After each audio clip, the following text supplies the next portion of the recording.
You can go live.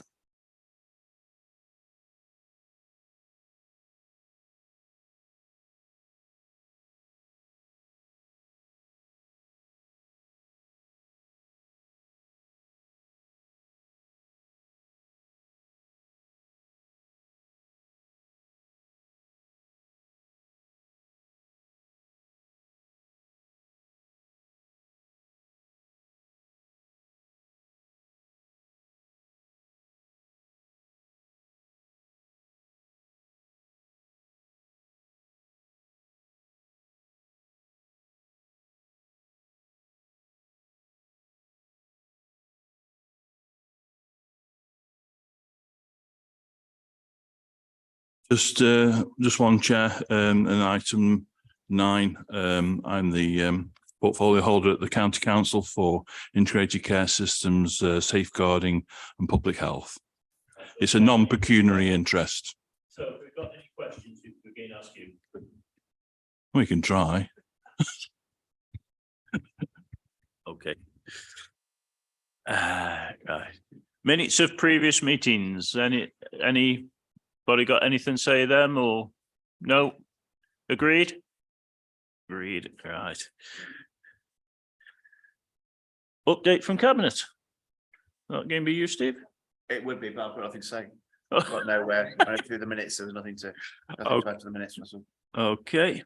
Easy one.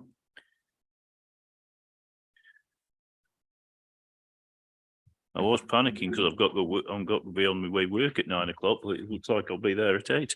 Right. Unless Mr. Tate can lengthen it out a bit. Urban tree planting. Thanks, Chair. And good evening, everybody. So the report that's in front of you tonight on the urban tree planting strategy does 3 things. It gives you a progress update on where we are. It highlights the proposals to plant an 850 commemorative lime forest on the land that used to be the golf course up at Keele. And it also invites members to come forward with any other sites that they would like to see planted up in the urban area in the future as part of this strategy. Concentrating on the urban wards, because obviously that's where carbon emissions are going to be more concentrated. The reasons for the report are to contribute to the Council's sustainable environment strategy. As you know, we've got a focus on carbon sequestration and offsetting on our journey to net carbon zero.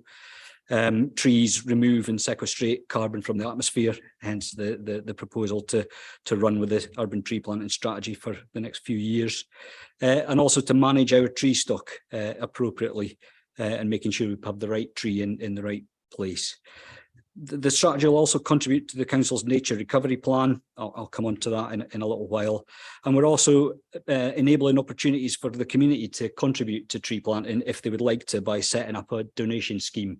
That's just in the process of being set up by the IT team at the moment. So hopefully within the next few days, that'll be live on the website.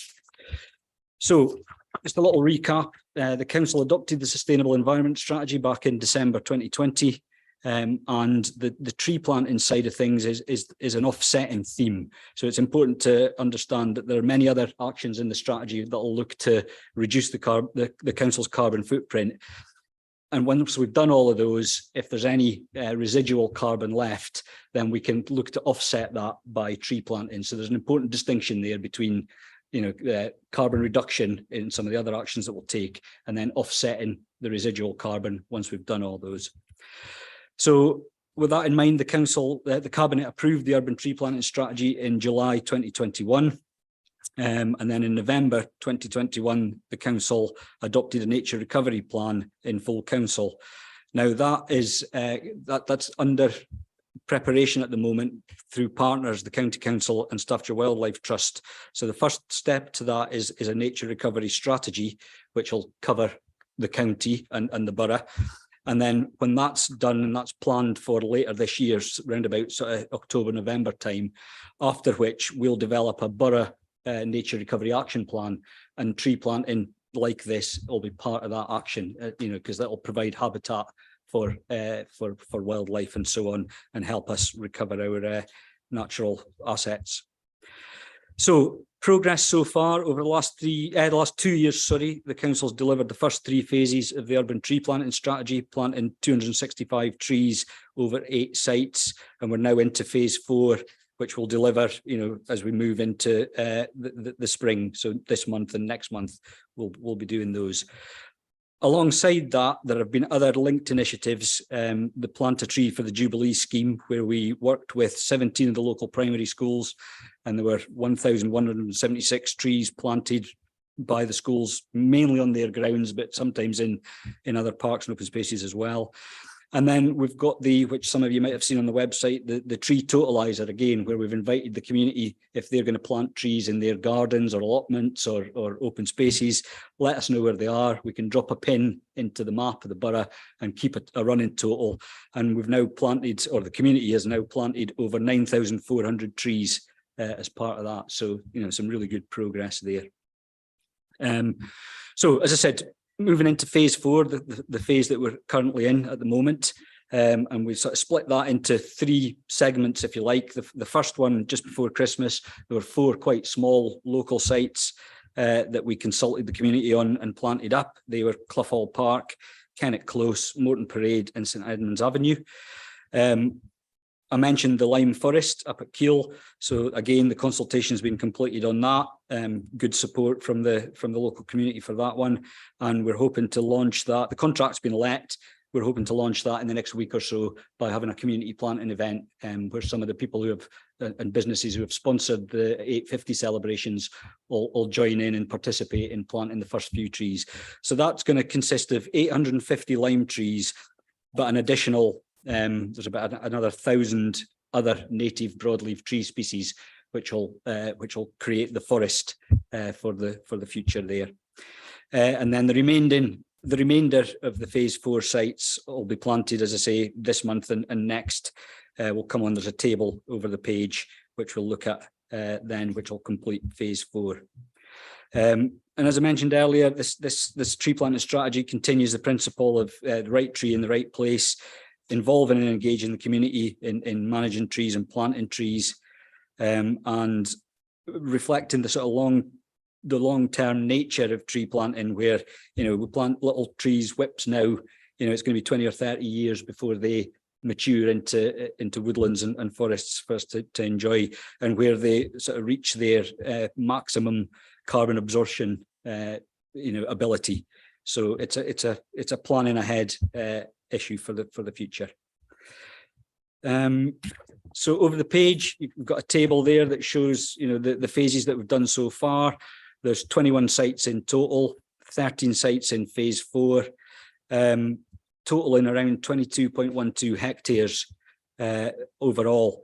So, and just I know there's various sort of calculations that do the rounds at the moment around how much carbon a tree can sequestrate or offset, but we're working on the basis that per hectare for young trees they'll absorb 4.5 tons of carbon a year. So with the 21 sites that we've got in the urban tree planting strategy, that equates to almost 100 tons of carbon per year, and that'll increase as the trees grow up and mature. So it's quite a it's quite a hit on the carbon, on the offsetting the residual carbon when we've done all the other carbon reduction actions. In terms of consultation, hopefully we circulated a little appendix report which detailed the consultation that we've done on phase 4 of the scheme. So you'll see that in general terms there was community support for the projects, and ward members were engaged in that and offered the opportunity to go out with a pack to consult residents as well. And again, I mentioned the opportunity that we're creating for the community to sponsor trees by setting up the web page for that. Yep. So the proposal in front of you is just to note the progress that we've made with the urban tree planting strategy so far, to note the progress with the 850 Lyme Forest, and to give some thought to proposing further planting sites in the urban wards of the borough for inclusion in future phases. And I'm happy to take any questions that the committee have on that, Chair. Okay, let's see who we go. Should be Councillor Brown.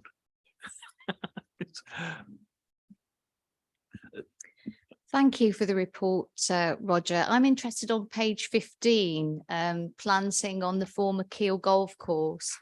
I see that even some of those people in favour questioned the choice of the location of the planting, including asking for more planting throughout the area rather than in one sort of swathe. I'd like to ask you why you chose to plant in that way, please. Yes, I think I don't think I've got a copy of the plan with us, but it was on the website. Yeah, so there's the sort of field, if you like, the little sort of square field off the back of the houses there. But there's also it extends right along the boundary of the golf course. You know, between the golf course and the residential areas in Silverdale as well. So it's not just in one little swathe. It's right across the boundary of the golf course. But it is in the boundary rather than throughout the area. That's what I'm asking about, why that decision was made, please. Do you mean throughout the whole golf course? Yeah, because I mean, you know the golf course well, there's a lot of mature woodland already there. So we had to try and find areas where we could augment the planting that's already there rather than, you know, than just fill in all the gaps. And that field that we're talking about for the majority of the lime trees it's got some planting around it, but there was an opportunity there to do, you know, a good commemorative lime forest with new planting, you know, rather than just trying to fit in between the gaps. So just to clarify, it was for purely environmental reasons that you chose that? Yeah, I mean, I think the idea is that we wanted to do something, you know, environmentally sustainable to commemorate the 850th anniversary of the Borough's Royal Charter, and there was an opportunity to do that on this site because there was room for the tree planting there. Thank you for clarifying. Okay. Councillor Olcott. Thank you, Chair. I love trees. I really welcome this expansion of the tree planting program, especially the big expansion in Silverdale area, which I represent. My question is about the maintenance of the trees. So we've all heard stories about, you know, trees planted and they don't reach maturity and die off. Often factors outside our control, like weather or diseases. My question is just, what are we doing to make sure these trees have the best chance of growing and reaching maturity? Yeah. Thanks, Councillor. Firstly, it's species selection. So choosing native broadleaves and native limes are trees that are, you know, have got a good chance of success. Also, the size of tree stock that we plant. So we plant smaller whips, which establish quicker and easier than maybe some of the bigger tree stock that we would plant. Tree protect. Better weed control around the bases where the trees are planted, maybe some tree shelters in particular areas, you know, to give them that little microclimate that helps them establish. So they're all the kind of things we do up front as part of the contract. And then beyond that, woodland planting at that scale will require thinning after a period of time. So you plant, you know, sort of nurse species alongside the apex species, just to give them a bit of shelter and allow things like the limes and the oaks and so on to mature.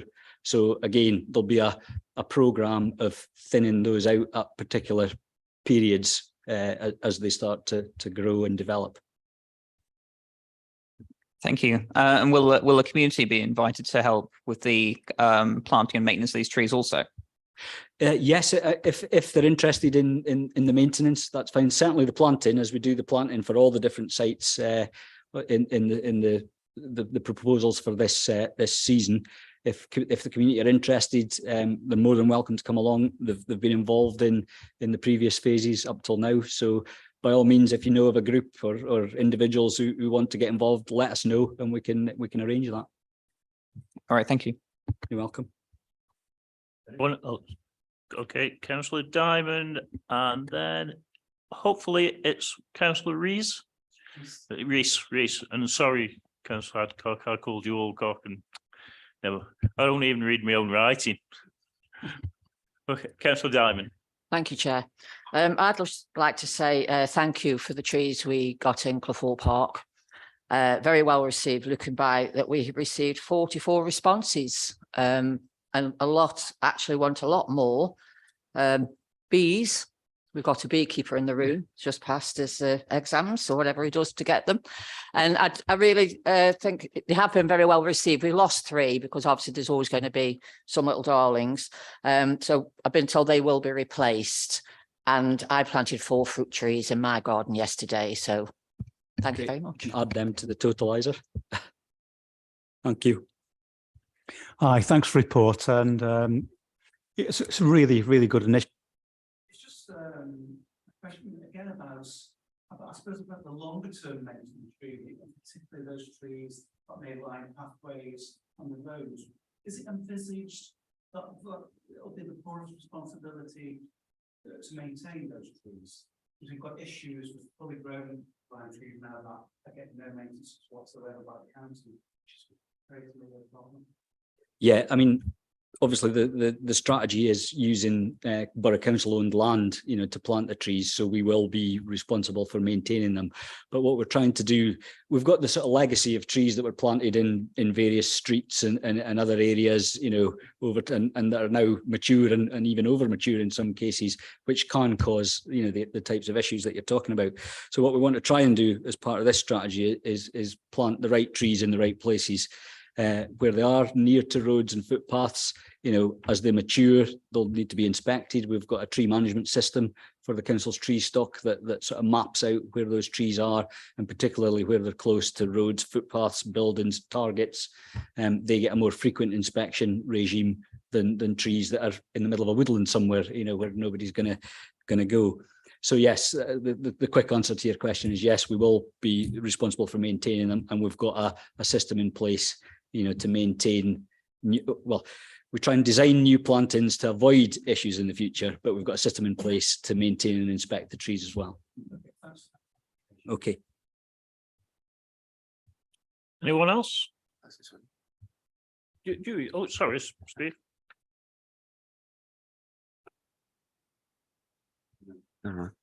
Yeah, thank you, Chairman. In Clayton, we have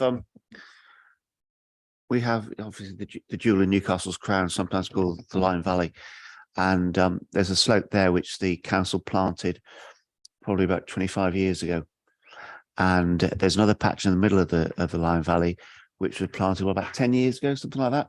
And then if you go down Cambridge Drive, the other end of the ward, there's a sort of woodland being planted there, and after a while, I think these tend to look after themselves. I don't see a lot of maintenance in these once they're established.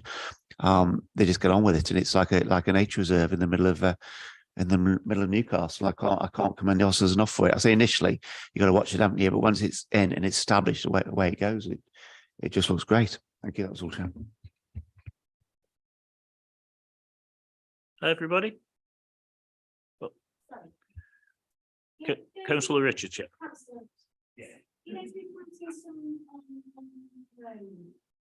And I can't seem to see a mapping, so I'm going to what Councillor Rees said about historical maintenance of the trees. We've had quite a lot of Councillor Bradford, so had quite a lot of complaints about kind of, you know, people wanting trees kind of put back and the maintenance of the trees, people not being able to walk on pavements. And I understand that, you know, once you've got the trees in, they're gonna look really good. It's just that issue about maintaining them and kind of I think it's more where they're going to be planted, and if that's going to kind of be very close to the pavement, because we've got issues along Bradwell Lane with kind of tree roots kind of coming up to the pavements. So can you give me an idea of where they're going to be planted and the maintenance? Yeah, on the Arnold Grove site, so you've got the field, you know, which so it's going to be in the field. Yeah. No. The county council of the highway authority, so any trees that are on the street on the verges are the county council. Yeah. So our so they're going to be on the field. Yeah. Okay, yeah, no problem. Thank you. Anyone else? Councillor Baker. Barker. Can I ask, do we need this? Yes. Yeah, sorry, I didn't put mine. Leslie, you naughty girl. I've noticed Sheldon Grove. Yep. Who did the consultation? Because I live in that area and I certainly, the first I've known about it, reading here. Where are those trees going to be planted? Yeah, the consultation was mainly online. So Ah, it was publicised on the council's website and the plans were put up on there. Yeah. But again, the trees are going to be planted on the field. I haven't got the plans with me, but I think No, I know the field. Yeah, Yeah. I'm not sure if they're still up on the website, but if they're not, I can get you copies, Councillor Barker, to show where exactly where the proposals are on the field. Yeah, I was just thinking because I know if people aren't happy, they'll be coming and. Yeah. But I know there's a lot of field there anyway, isn't there? Yeah. Thank you. Okay. Anyone else? Okay, it seems to have been given it a fair whack, so. Thank you, Mr. Tate, unless you've got anything else to finish with? No, thank you, Chair. Okay. Walleys Quarry update, Mrs. Barker. Oh, have I missed something? Oh, right.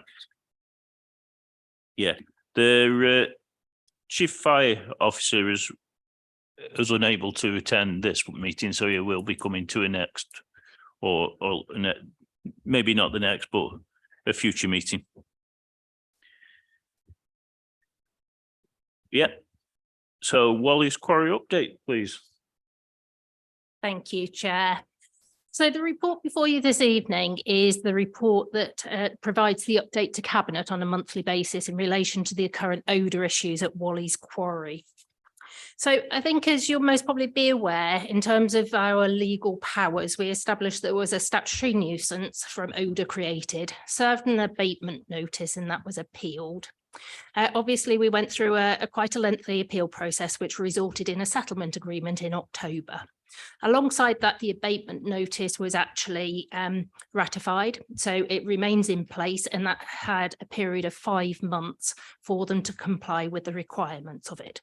That 5 months actually is up today. So today is the first day where we would actually be able to take action in relation to that.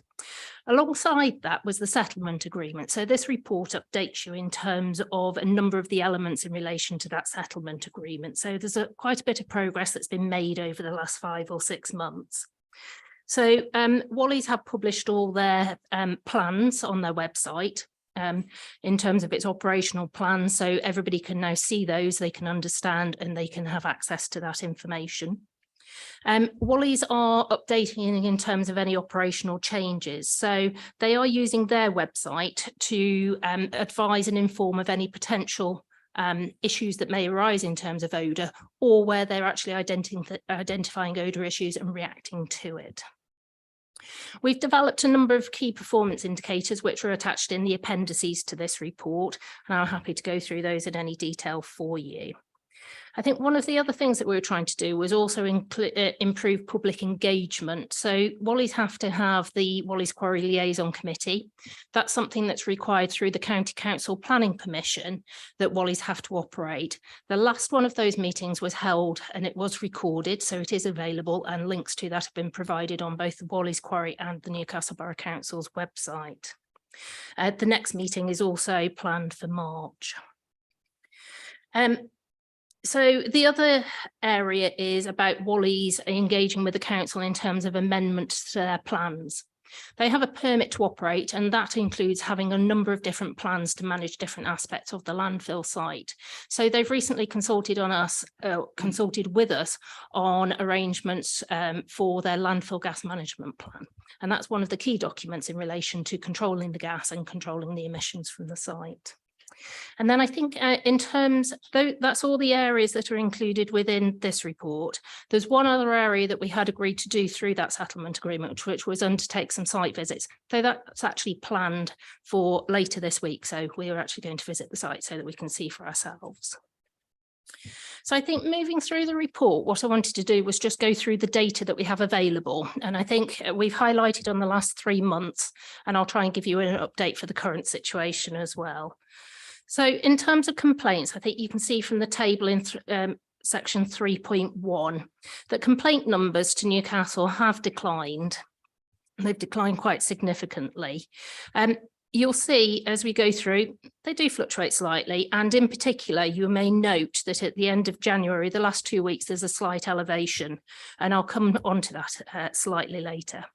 But just to let you know, improvements have been made. In February. We actually resulted in 47 complaints throughout the whole month. So it has reduced further as time has gone on. In relation to, I think that was the other thing that I was going to say. I've also looked back to try and help you to see where we were in terms of complaints. So I've looked back over the last 3 years for February. So interestingly, in 2021, we had 3,266 complaints. 2022, we had 141 complaints in February. And obviously this year we've had 47. So quite a significant change throughout the time period that we've been involved. So section 4 of the report takes us through the results from the air quality monitoring stations, or the MMFs.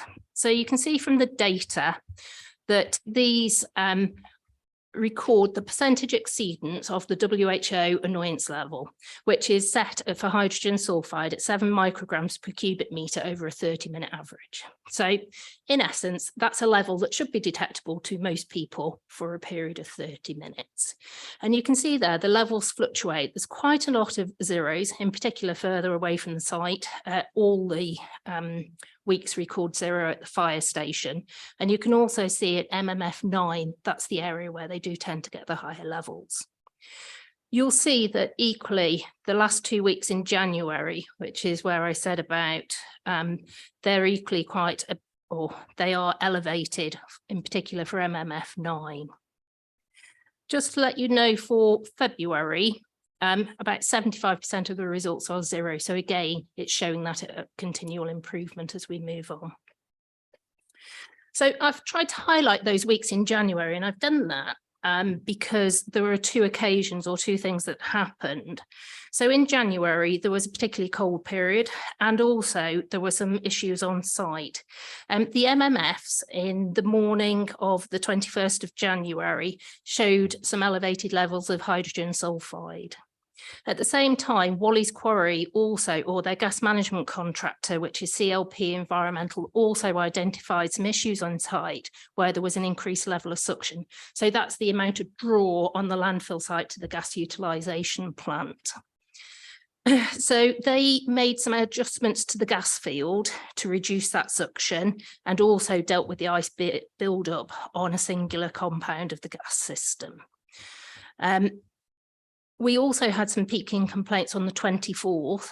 So officers also responded to that, undertaking visits during the daytime and also in the evening, because as you'll know, the patterns tend to be that as you get on later in the night and the temperature drops, you tend to get more noticeable odours. In terms of monitoring, the other thing that we have been doing is we've reviewed the Jerome monitors. So these are the council's monitors. They're the portable units that we've been installing inside and outside people's homes to measure hydrogen sulfide levels. And I think what I've painted is that there's been a reducing picture. What we have found with those, that some of the levels that we've been monitoring are quite close to the threshold of detection for the instrumentation. So we have actually stopped installing them in people's homes, and we're using them instead to support the officers' visit.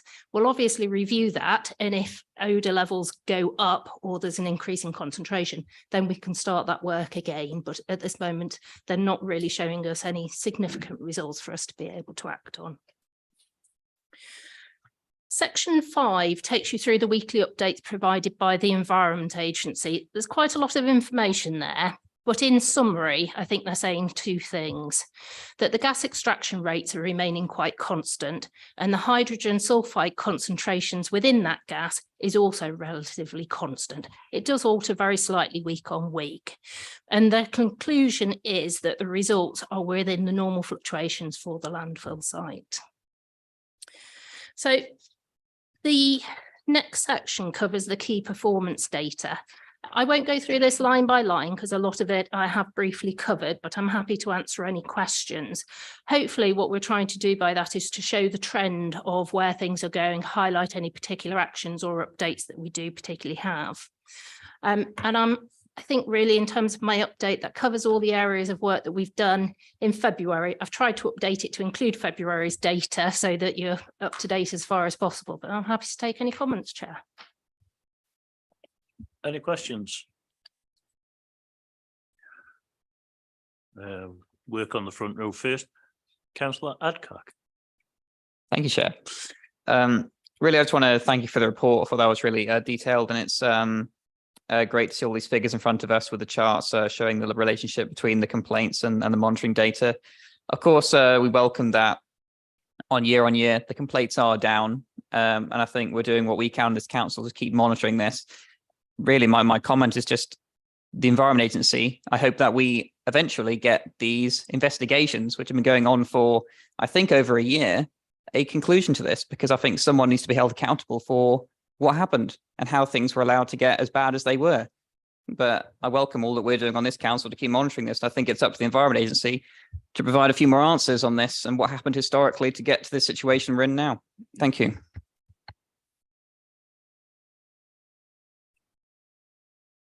Thank you. At our last committee meeting in November, my fellow ward councillor, Councillor Adcock, asked about the continuing use of drone hydrogen sulfide monitoring and was assured that this would continue by Officer Andrew Bird. Andrew said this would be important as proof through data if any further action became necessary. However, we read on page 13 of the Walleys Quarry report at 4.6 that the monitoring has been put on hold. I would like to ask who made this decision and why the council's position on this has changed since our last meeting. I know you have alluded to that, Nesta, but I'd just like a little bit more detail, please. Yeah, I think Mr. Bird at the last meeting was quite correct. You know, we have been undertaking monitoring with these devices inside people's homes. We can leave them there for longer so that we could get a picture of the duration and the extent of those monitors. Now, the devices are not the same as the MMFs, the air quality monitoring stations. The devices that they have in there for monitoring are a slightly different instrumentation.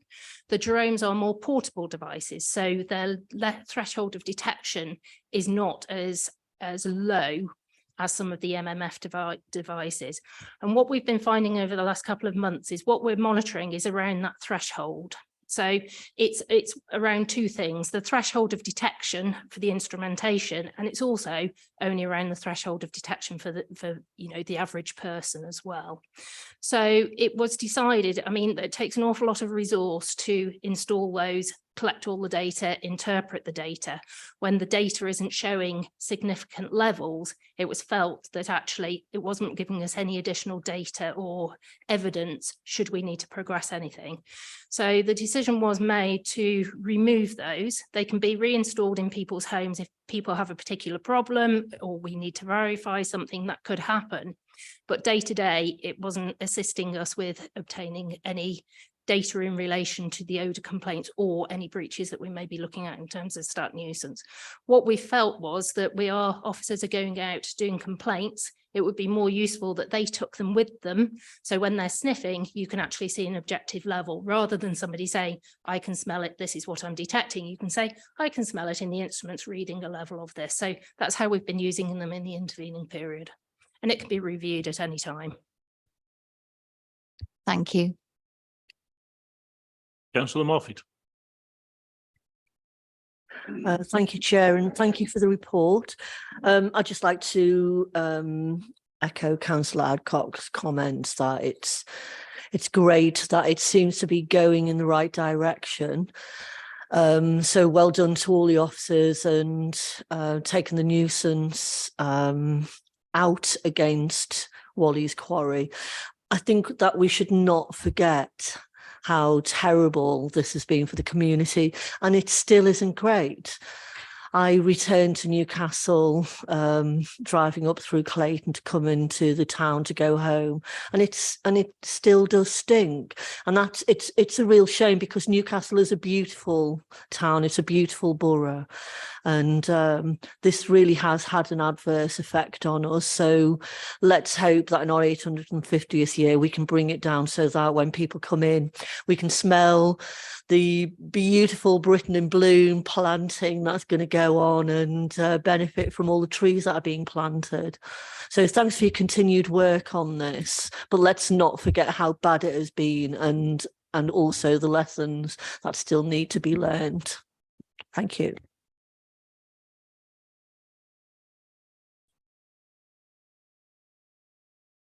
Do you want to finish off with anything, or you?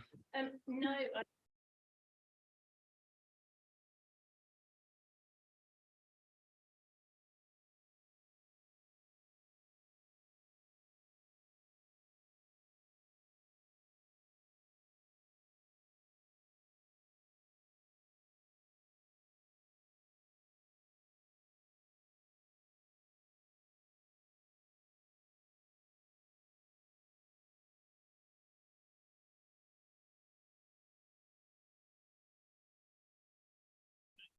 Moving on, Clough Park Community Guardians, which we know we have a gentleman ready to speak, but Councillor Diamond, if you'd like to, seeing if it was your suggestion, introduce you. Thank you, Chair. This came about obviously because we asked for an orchard in Clough Park, and then we had some questions at council about allotments, and we have some patches of land in Clough Park that have not been used for years, which used to be the old bowling greens. So one Sunday morning, myself and Simon were doing the volunteering at the junior park run, and we came up with the what else can they be used for question. And allotments came into the question, well, into our heads, basically.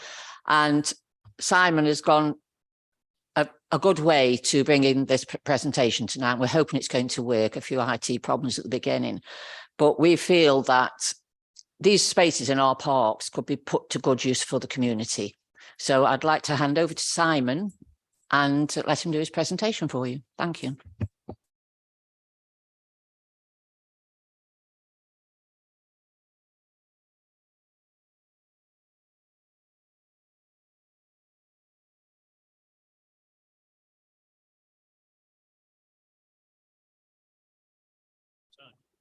Icon as well.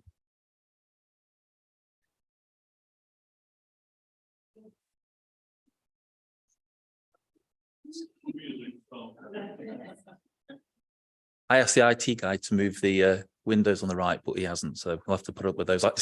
It's not on my screen, that it's an IT issue your end. Anyway, good evening. My name is Simon Beckett, and I am here tonight to talk to you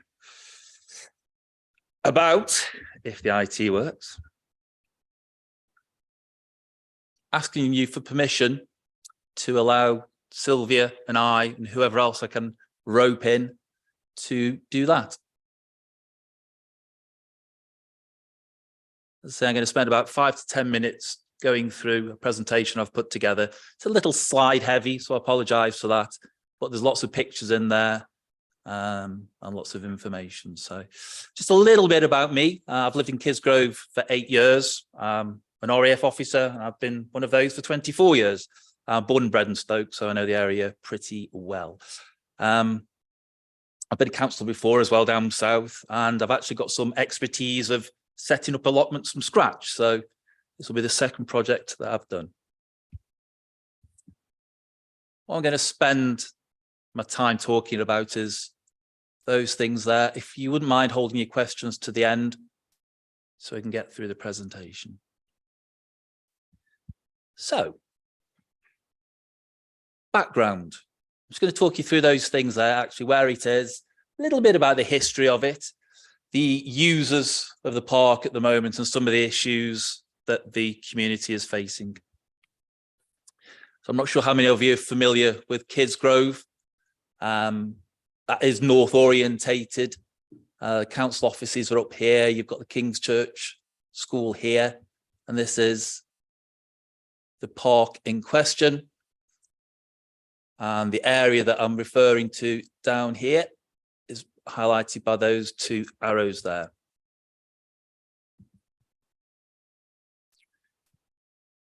Park itself has got quite a lot of history. I did a bit of research on this, and Clough Hall itself was founded in 1817, and there was an enormous mansion there which was demolished some time ago, but it's actually quite a tourist resort for the area. Like 20,000 people used to turn up.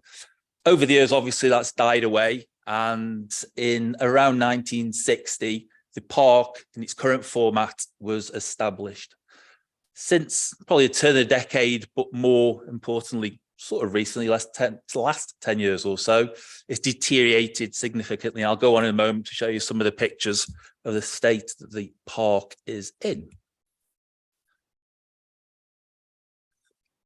This is severely underutilised. As you probably work out there, the junior park run that Sylvia's already mentioned, have 1 hour every Sunday. Rugby club, a couple of hours on a Saturday afternoon. Sylvia again has a bonfire once a year in the park. And then dog walkers, lots of ewes hanging around. And then there's a history of clubs folding as well. So it's a bit of a state at the moment, and a severely underutilised. Biggest thing is it's an eyesore. I'll come on to it again in a moment. Some of the issues that we've had with the littering and vandalism. I'm not sure whether the committee's aware. I wasn't privy to this, but Sylvia's told me that there is a pavilion there. It's nowhere near really the site that I'm proposing, but that's been subjected to vandalism, and I do believe there's cameras there now, but I haven't seen them. There is a plan to get them there. Is that right? There's cameras there, yeah. Yeah, there's some new ones as well, but I haven't seen those. So lots of issues, vandalism and littering being the main ones. As if by magic, that's Roger's Orchard. But it's not 20 trees anymore, unfortunately. I think it was 16 I counted on Sunday, just subject to vandalism. The kids have just walked through and broken them, some at the top, some at the bottom. So that's the kind of thing that is happening in the park. Every Sunday morning, and literally every Sunday morning when we do the park run, Sylvia night tends to be to go around and do a litter pick of the park, and that's what we get every week.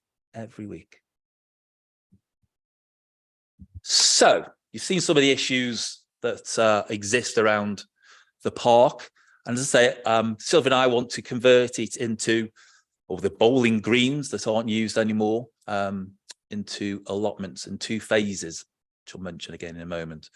So within this section, I'm going to talk about those things. So we do have a committee. I've put my rank in there for a reason, which we'll come on to in a moment. I've actually managed to get a horticultural consultant involved as well, who I'm talking to about actually doing things properly. So that's what I want to do, is to do it properly, not a half measures. Hopefully, if approved, and once the project grows, we'll increase the committee size, hopefully. So, as with all projects, there needs to be an ethos about it. Obviously, from the name of the title of the organisation, community is going to be at the heart of it. Now, the biggest stopper is going to be funding. I'm not naive to think that there's going to be thousands of pounds falling at our feet. No. So we need to have some form of ethos, which we're developing at the moment. And whilst it's going to be a community facility, we're toying with the idea of having veterans, having priority for veterans. Now, I did a bit of research, and within Kidsgrove and its environs, there's 833 veterans that are in the ST7 postcode. I say ST7 because that's all Sager, but in Kidsgrove itself, 833. So there's actually quite an audience, potential audience for this. Obviously, mental health is up front and centre for a lot of organisations at the moment, and I would imagine the council's no different. Something obviously getting outside, gardening, etc., is proven to improve mental health. I've got some pictures in a moment which will demonstrate this. There's cracking disabled access for it. So again, a theme, perhaps a funding theme is because disabled access to install it will be easy. We could go down that route as well. And as a timeline, we're looking at the end of this year, beginning of next year, which will tie in perfectly with the growing season. So I already mentioned the site layout as an overview. And as I say, we're down here, the two sites that we're looking at. Just to go in a little bit more detail there. I'm going to call this one site A and site B. They're about 40 by 40 meters, so 40 meters square, both of them. I'm planning on this one being the first stage of the project. If successful, if we get funding, we'll move on to second phase, which will be that one. And just a few pictures of the state that it's in at the moment, or they are in at the moment. You can't quite pick it out from that one, I don't think, but kids have burnt down the trees, which are still standing. They tried to destroy the pavilion that was left from the bowling club that was there. The council moved that 4 years ago, about, was it? 3-4 years ago. 3, yeah. It's taken from inside, leaking out. The walls dilapidated. Sorry, just going back. Fence is all damaged. The benches have been damaged. That's inside where the club hut used to be. So you can see it's in a totally unloved state, and we want to return a little bit of love to it. So this is the disabled parking I was referring to, already established spaces. The hole in the fence at the top left has got a gate there, and I'm proposing to put another gate there with a ramp going up to some variety. And just to put it into perspective on the disabled parking space, it's that gap that you can see behind, so it's not far at all. So, big thing. This is going to cost a lot of money if you're going to do it properly. And again, I'm not naive to the fact that I'm asking for a lot of money, and I'm not coming to the council at the moment asking for this money. I've got some ideas where I can go and ask for this money. Just something to highlight is that I've got sort of a sliding scale that if we don't achieve what I'm after, there are cuts, if you wish, that can be made, sacrifices, and we can still get it there, but there will be some cuts made in the plan. So big thing is security. It's going to cost about 14 grand. I did some sums on this. It's going to be like a 3-meter fence. And I've done some costings on it with 2 gates. You think 3 meters high? That one that you saw that was all bent and damaged, that was about 1.5 meters, and the kids can jump over it. And the bottom line is, we've got to keep the kids out, or there's no point in doing this. So security is key. That's just an indication of the kind of fencing that would like. Because of the community element to it, I'd like a shed effectively in the middle where the members can put the tools if they haven't got a shed themselves, where they can actually congregate. I'd like one with windows in where people can go down on a day like today and all right, they can't get out in the garden and the allotment, but what they can do is go and meet the friends, etc. like that. So I've put 10,000. I'd actually like a bigger shed, but that was just a figure based on something looking like that. But I would like something bigger and more windows. There's a ballpark figure for that first site. It's going to cost approximately 27k. And I appreciate that as a lot of money. However, not to be discussed tonight. Other things which I'm not sure are up for discussion tonight is if approval is given, how is it going to be run by the council? Is it going to be gifted? Is it going to be peppercorn rent? I don't know. And there is water on there, which is amazing for allotments because there's already allotments in Kisgrave that don't have water. So I applied for myself and I didn't have it because I hadn't got water. So there is a water source from the old clubhouse. How do we pay for that? Question mark to be decided. Is it on a meter? I don't know. But just some other potential costings there. Just a few ideas I've got there for funding.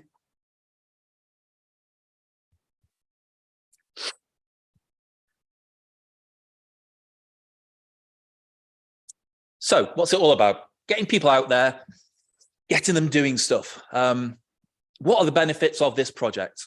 As you can see there's quite a few. There is a community spirit in Kisgrove. I think it can be better. This most certainly would improve it. I've already mentioned mental health. I would obviously improve that as well. Goes hand in hand with the physical health. As you've seen from my pictures, it is an eyesore and it is a mess. It is unloved, unkempt, and this would eradicate that.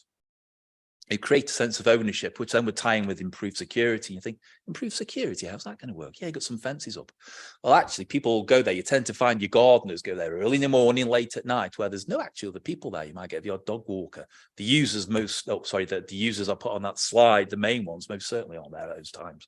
So there'd be somebody on site who could perhaps negate these issues that we're having with the pavilion itself, with the destruction of Rogers Orchard, and things like that. There are a few risks. Obviously, the big one, not obtaining funding. As I said, I've got a sliding scale of how we can actually get something there to benefit people's mental health, physical well-being, etc., but not quite go to the lengths that I wish to. Security, as I've mentioned, is an issue because you put something nice there, it does get destroyed. So that fence is absolutely key. What happens if you don't fill the allotments? It doesn't really matter. There's a massive waiting list for the ones in Kisgrove. I know that. I've touched base with a few people. So I'm pretty confident that we'll fill them. And then, as I've already mentioned, payment for water, how are we going to do that if it is indeed an issue? So tying up my presentation, obviously you've seen the multiple benefits from it with the physical, mental health, the community element of it.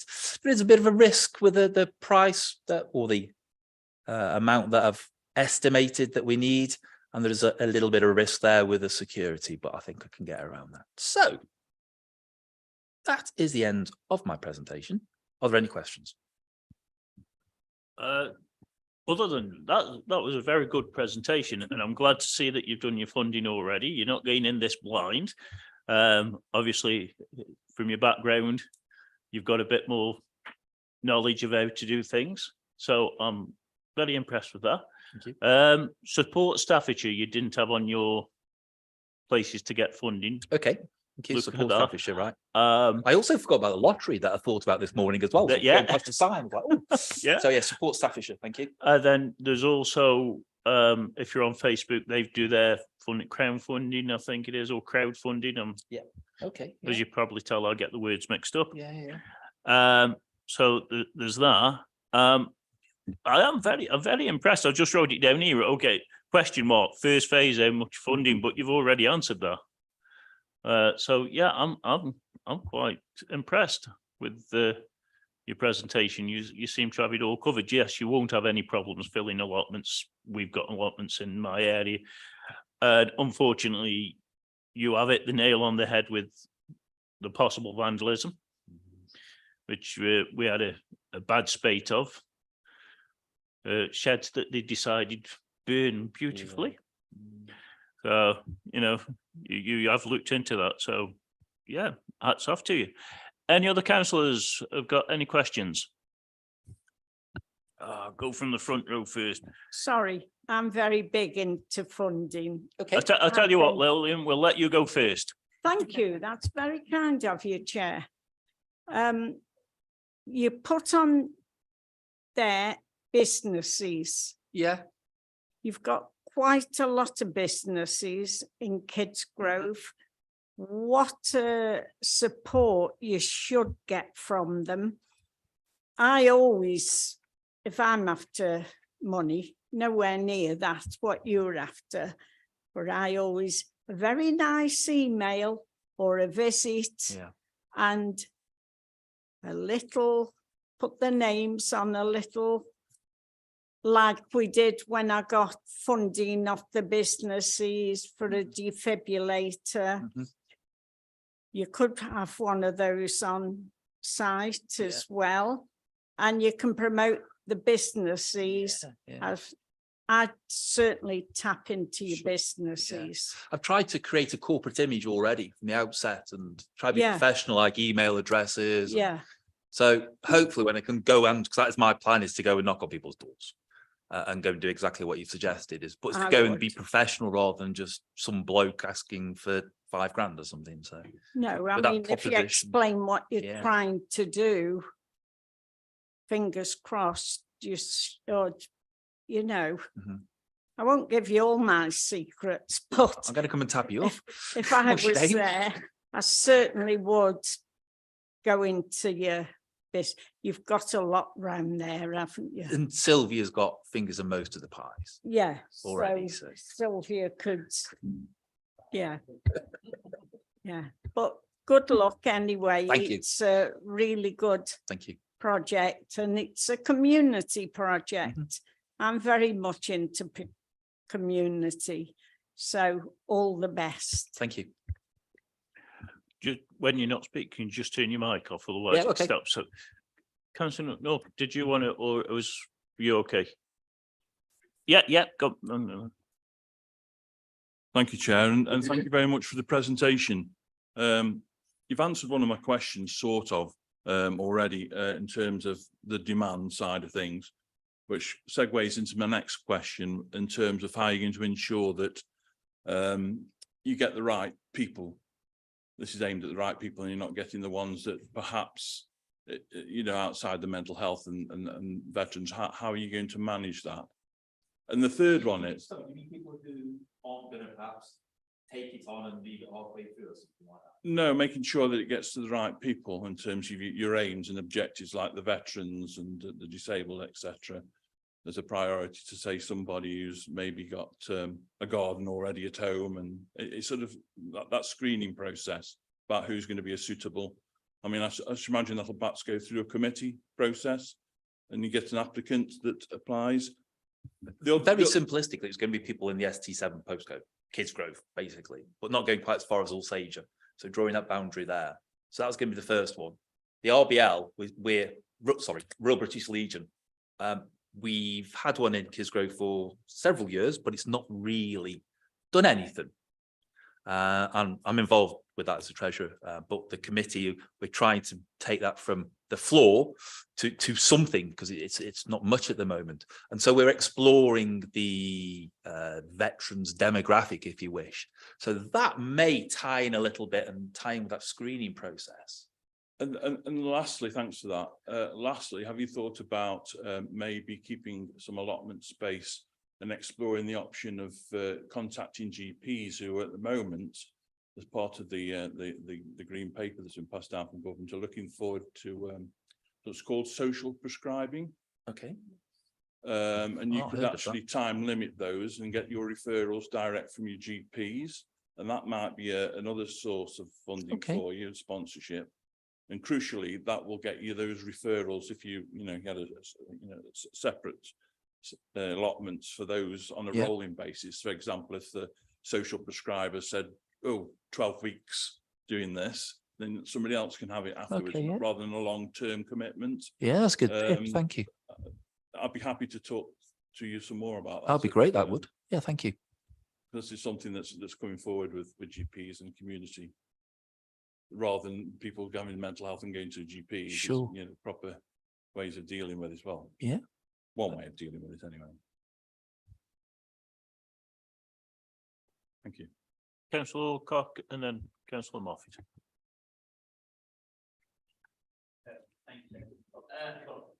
Yeah, thank you for your presentation. I thought you made a really well put case. Thank you. Very supportive of allotments. I run one myself in my back garden with my wife. It's, as you said, great for your physical health, great for your mental health, and you might actually get something like tomatoes out of it, which you can't get anywhere else. Yeah, exactly. And you'll have no problem filling them. I think there'll be, as you said, there'll be great demand for these. My question really is on, let's say you get the funding together, and I hope you do from multiple sources available, to get the site from what it is now into what you want it to be. Have you got any idea of timescale? Like I say, the plan is 12 months, more or less. So 2024, just because I think the funding is going to be the thing that takes the time doing it. I don't think will take that long. A fencing company probably go around in a day and do it. I want to take the top foot off the soil, the grass and the soil, and put some more soil in there. And that's not going to take long either. So actually doing it, I don't think will take that long. I do think the funding is going to take a long time. And I'm thinking 6+ months is a minimum. And I don't know whether you can give me any more advice on that. What would your suggestion be? I can't see your name from here. It's an angle. Lillian, sorry. I go to everybody and anybody. Yeah. So perhaps we could have a chat Yeah, at most some certainly. point. I And, appreciate that. Yeah. you know, Yeah. you've also got, they don't have mega money, but it might do a bit. I know he isn't. I'm after your money. But yeah, it's about working together. And, you know, you have got county councillors, haven't you? They have a little bit, not much, but it might pay your water bill. Because you've mentioned your water. Yeah. I'd certainly, there's a lot of funders out there. You're not a coalfields area, are you? Built on mines, that means anything. Yeah. There are lots of mines. It's or worth former looking mines. into that and Okay. doing the groundwork on that, so Sure. to speak. And groundwork, they also might help you. Okay. Hmm. Did that sort of answer your question? Get to know Jamie Wells supports Staffordshire, Okay. because he's got all the contacts. Councillor Moffat, do you like? Thanks, Chair. It's a brilliant idea, really beautifully thought out, and I think all of that pre-planning will make it successful. So, you know, thanks for that. There are a couple of things. Councillor Barker just mentioned groundwork. It's very definitely worth getting in touch with those. The reason I'm mentioning that is that if you go for funding with for things like lottery, if you can show other organisations like Groundwork are supportive of you and either giving support in kind or actually helping, that will really go some way towards making your lottery bid more successful. It's definitely worth having an informal conversation with the lottery first. The presentation that you did about the history of Clough Hall may also mean that you could get some heritage lottery funding as well as community engagement funding. The other thing I was going to say is I'm a councillor in Audley, and certainly some of the concerns that you have, and also, you know, and the real issues that you face in terms of antisocial behaviour, we can't kick those aside at all. But when we were developing one of the kind of community sites, the mini pit site, there was a lot of community anxiety about there being antisocial behaviour and things being destroyed. We've been very lucky in building significant relationships with the high school, to the extent now that actually they have a regular working group of children, young people from the high school who come over into the site and help to maintain it, and are also developing skills in terms of you know, just being able to help maintain it, which is great for us because the steering group for the mini pit group, I'm a teenager compared to most of them, so you can tell what the mean age is there. So actually bringing up young people to do that, I think would have two benefits. One, making funding more accessible, and two, having a group of young people from the area who care about what it is that you're doing. We also had veterans coming over into the mini pit area and helping with tree planting, etc. So I think the work with veterans is great. I don't know whether you're aware of an organisation called Walk Talk Action. Via Sylvia, I'll give you the contact there because that is a veteran initiated project, and it specifically looks about being outdoors and working around mental health and well-being. It relates as well to the idea of social prescribing.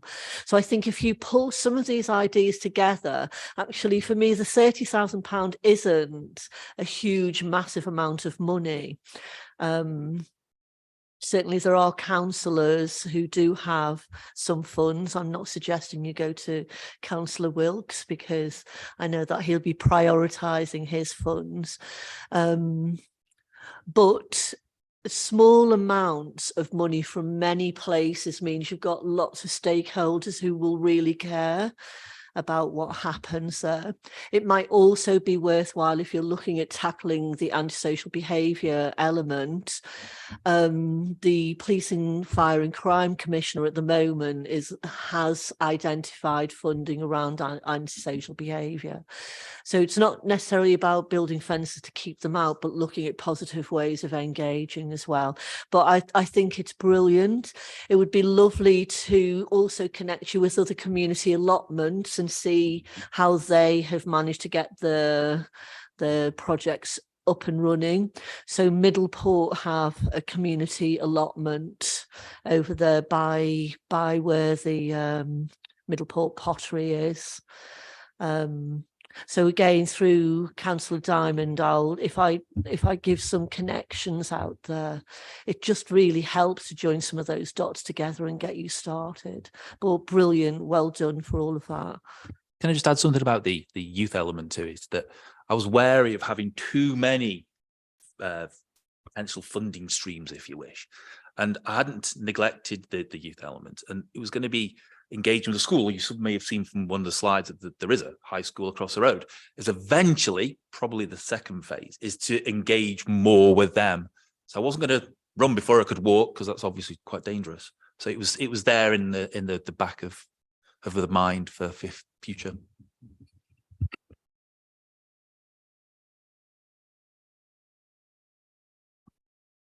Thank you. And have you thought about putting in a bid for supermarket community funds? I know that like Tesco's, Morrison's do, other supermarkets available, do funds for various things and allotments. Right, thank you.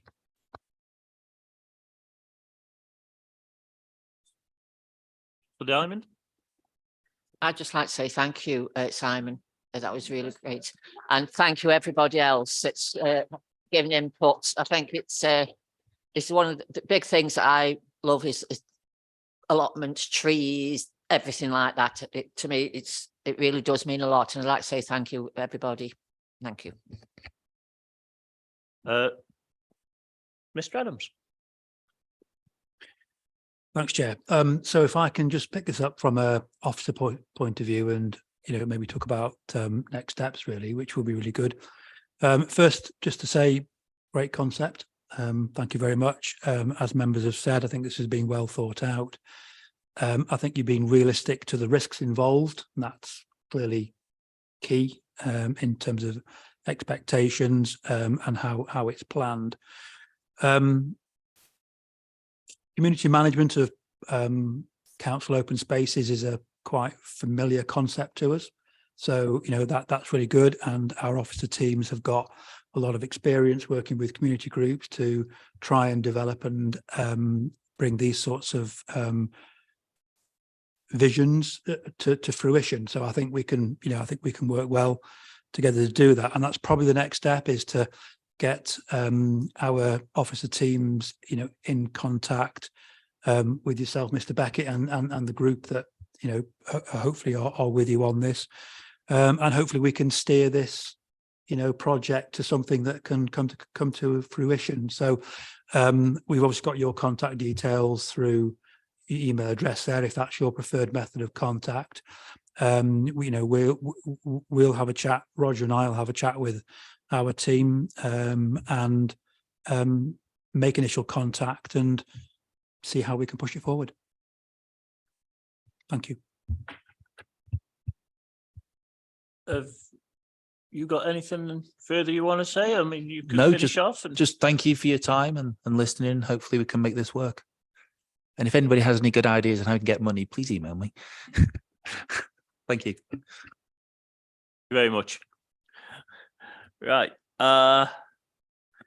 Staffordshire Healthcare and Over Scrutiny Committee. Are we just going to receive the reports? Yep. Okay. Work programme.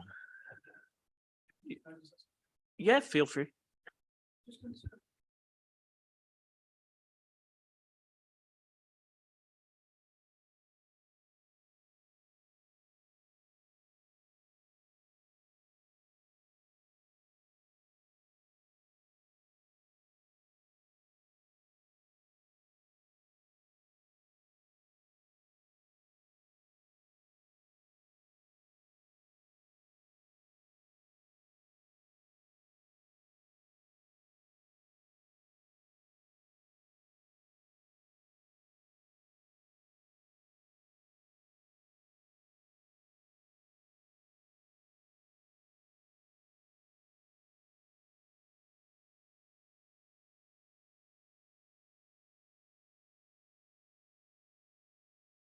That particular meeting I can't tell you about because I wasn't there, I was working. So my work pattern's slightly changed, which is making it awkward at the moment to go.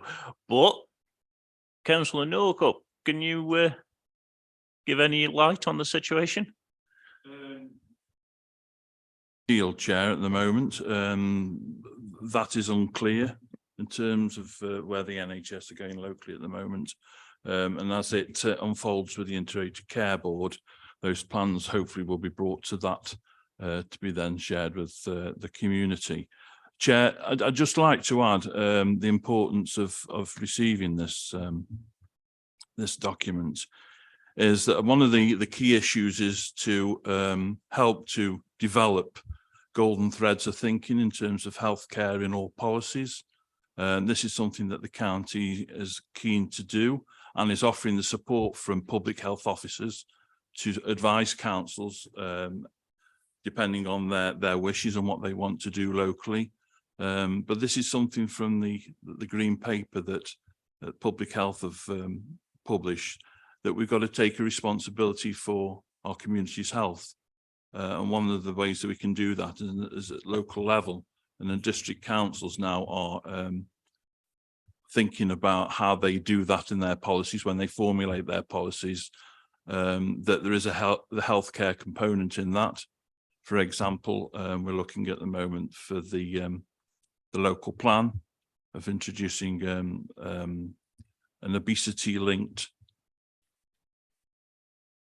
policy that exists within the local plan, and officers here are working with the county council officers to see if we can put that in as part of the local plan, for example, that would limit development of outlets for selling fast food next to schools or in areas of deprivation where we know from figures from the ONS that these areas are the sort of things that are targeted by such organisations that wish to profit from this.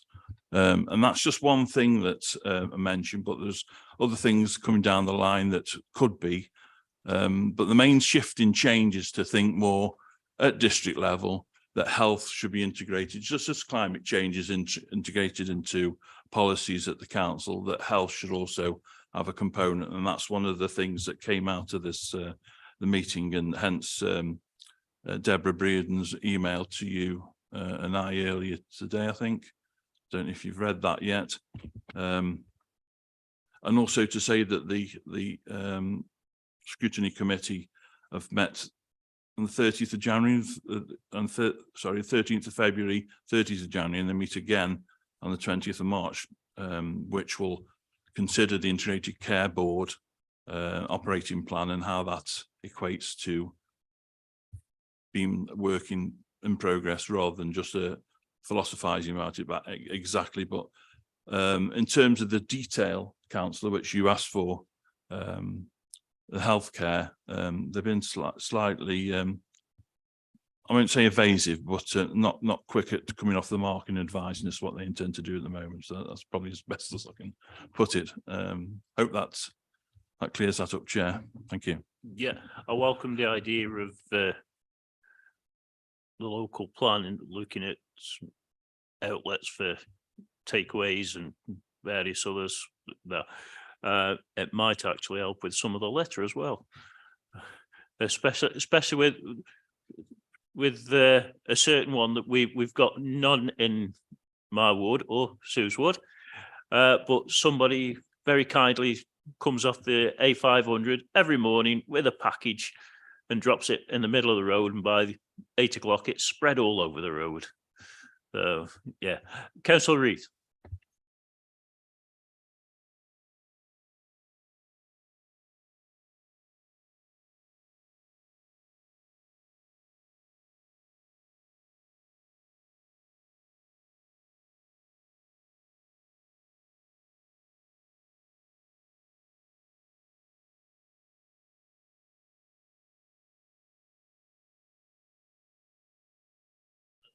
Can't answer you that, so we will find that out for you and get back to you. Okay.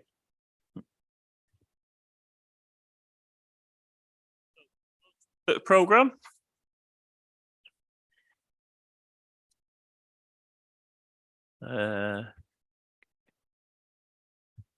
Let's have a look what we got.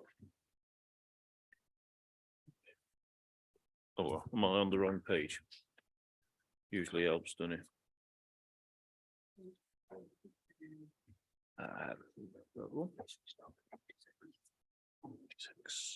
Can that off?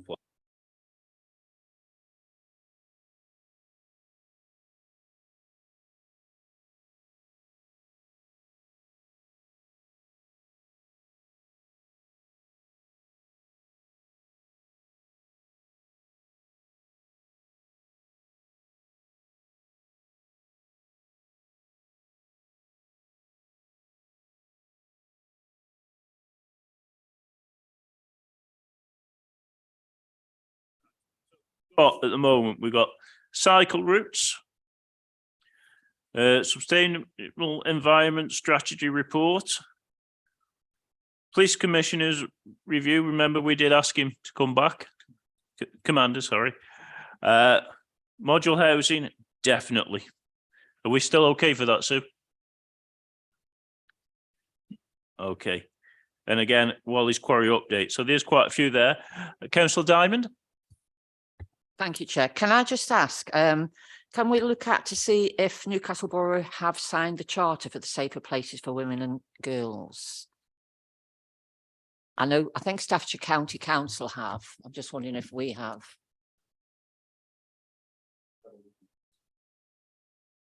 Again, we will have to come back to you on that one, unfortunately. Councillor Brown? Yes, are we Brown? Sorry, I haven't even looked at me. Richardson, sorry. Brown's the other end.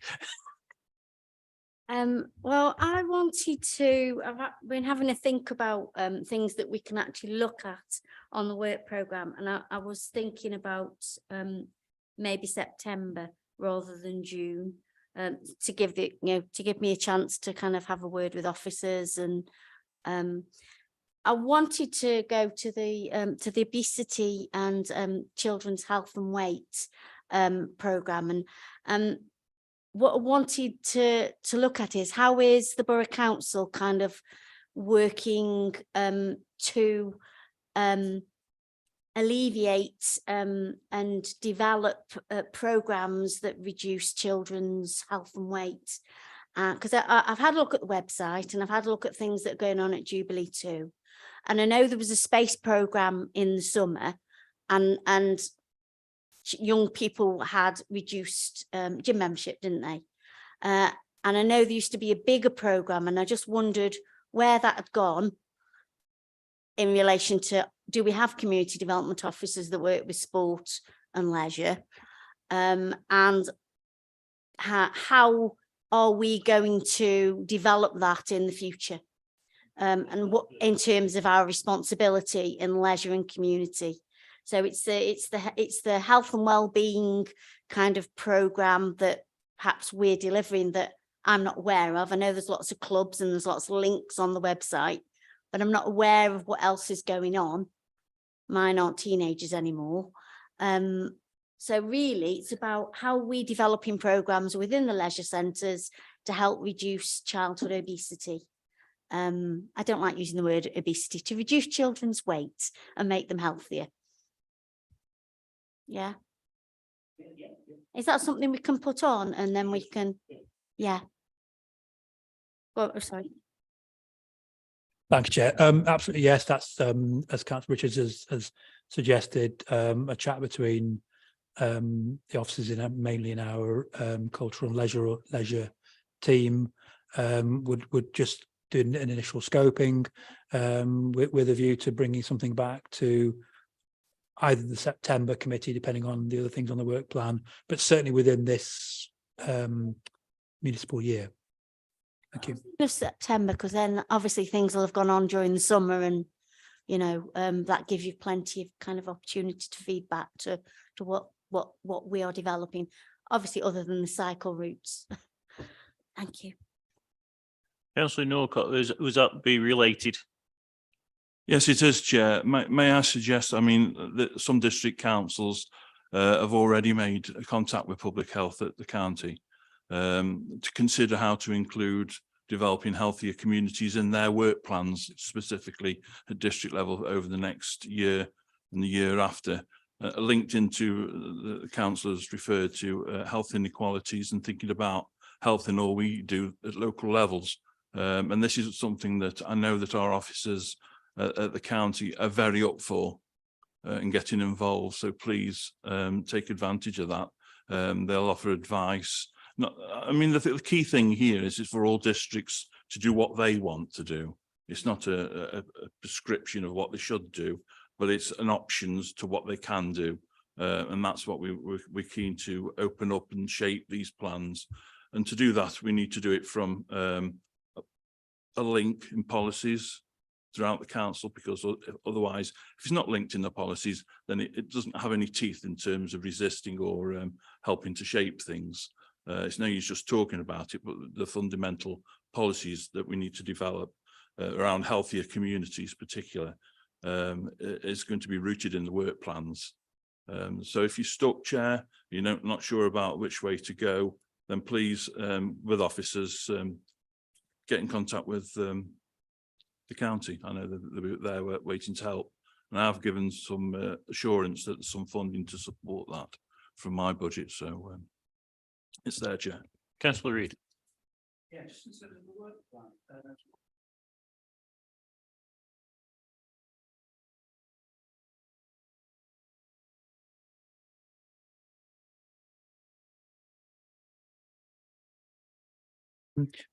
There's no update that would enable us to fix a date yet. So it remains on the work plan, but not assigned to a meeting. As soon as we know more, we'll be able to advise you and assign it to a meeting, Chair. Okay.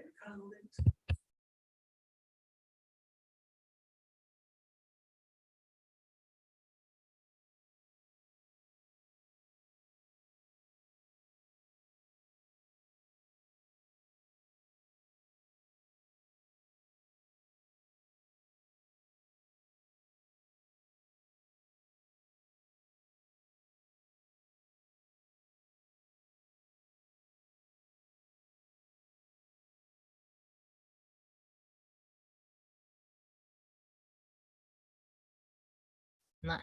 In terms of our duties, in terms of local air quality management, we consider the whole of the borough, and we have to do a report each year.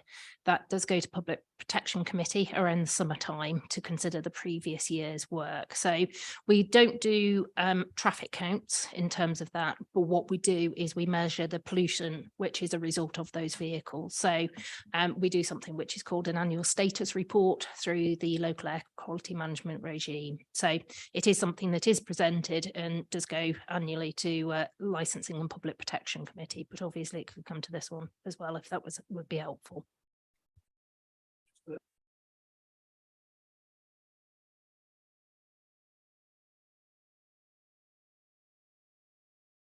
terms of it, the actual management of the roads and any measurement of that would actually be the county function. So it's split. We will look at the pollution resulting from those vehicles, but the actual highways functions would actually result from that. I think I find the county will be keeping an eye on that to start with, because I was talking to David Greatbatch over something else, and he did mention that he was going to be interested in how that worked. So I would imagine that they are going to be looking at that. Again, is whoever the county council is for that area to, if he thinks it needs monitoring.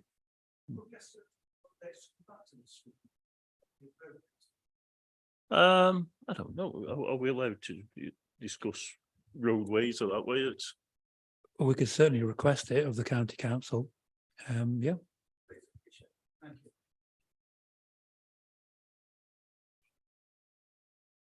Thank you, Chair. Two things. One is it likely that the Chief Fire Officer will be in a later meeting, seeing as our next meeting is got the police commander coming in? And secondly, with the big expansion, of course, in tree planting this year, is it possible we get a report at the end of the year of how that's progressing? There's no problem putting the tree one on at the end of the year. When the fire chief is available, we can flip him in any case, can't we? There's not that much of you're on about September, if he's clear in September or June, whenever he's available, we'll fit him in. That's not a problem. Might be a longer meeting, I might not have to go work, but that's a different one. So Councillor Moffat. Yeah, thank you, Chair. I'm sorry, I feel like a kind of an invader into this committee, but I am here. So I just thought, was there a couple of things that I could mention? So picking up on Councillor Richards' comment about children being kind of healthy, etc., and also seeing Roger here on the panel.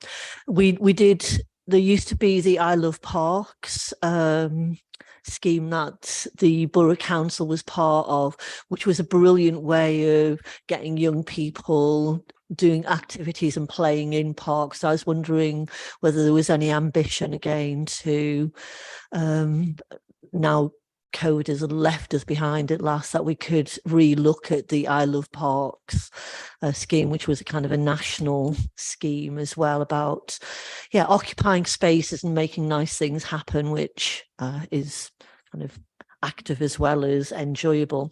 The other thing I just wanted to raise with a slightly different hat on, you're talking in September about homelessness. I wanted to make the group aware of a project that the new Vic is involved in. It's part of the NHS transformations, looking at homelessness, mental health and well-being and dependency issues. I'm really glad that, is it Cresdale has been involved with some of that work. And I'm wondering, again, if I speak with Councillor Diamond about doing some presentation because you've got it done as a work programme in September around homelessness, whether or not it would be worthwhile bringing something to this scrutiny committee about the progress of that work.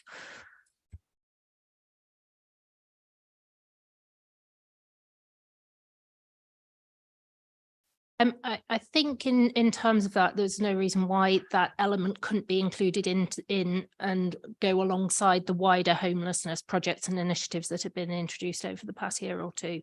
And so there's no reason why we can't do that. And I'll ask Cresdale to ensure that they're included.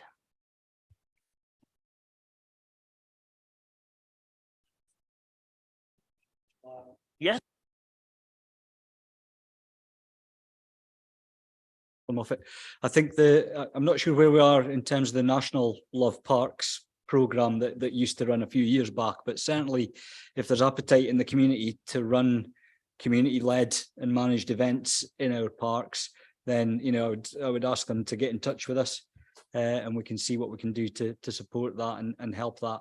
to happen, but we really want it to be community led rather than, the council trying to put on a programme of events that might not reflect what the community want and need. Is that okay?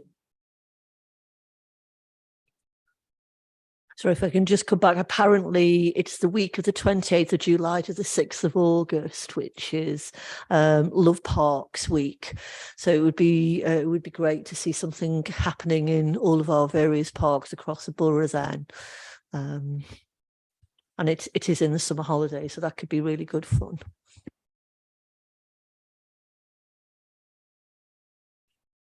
And that where everybody's come to a good suggestion, right? I'll let you have your paper back now. I've scribbled all over it. Sorry about that. Public questions? Nope. Any urgent business?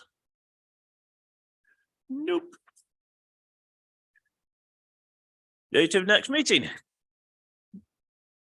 Is sometime in September. It's 14th of June, Chair. 14th Of June. of June, right.